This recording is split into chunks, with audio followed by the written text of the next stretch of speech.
My favorite topic is the vagus nerve. So how does stimulating the vagus nerve through this kind of fascial decompression benefit issues like anxiety, pain, things like that, in your experience?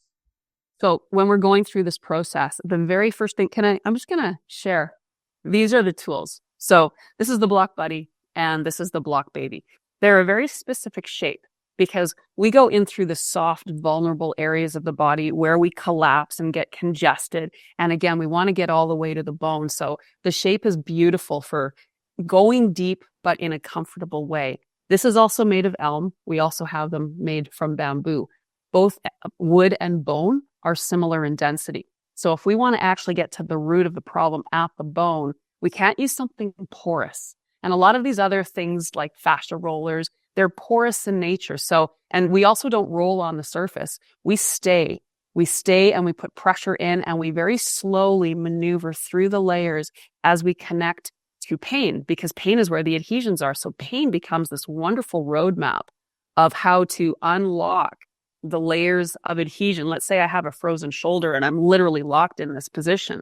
I can't just go from here to here, but I can very easily and simply, through the understanding of aligning the entire rib cage back and releasing those adhesions, find my way back to full range of motion and getting that blood and oxygen flow into that space.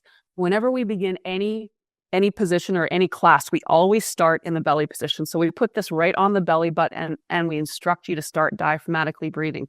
That in itself connects you to the vagus nerve because that's where it is. And we have classes that work through this whole system so that we can open everything up and get that vagus nerve working so that we can actually go into that rest and digest mode, because we're all so hyper stressed. So when we're doing block therapy, it's a restorative process. We're always connecting to the vagus nerve through that full exhalation. That's one of the way of getting it turned on. But we also have classes to melt the adhesions in the nerve itself, because fascia innervates every single cell, nerve fibers, blood vessels. So when we're working through the rib cage, which we always start because we want to get that breath nice and strong, we're activating the vagus nerve in every single class so that we can be in that restorative mode, which is when the body truly heals.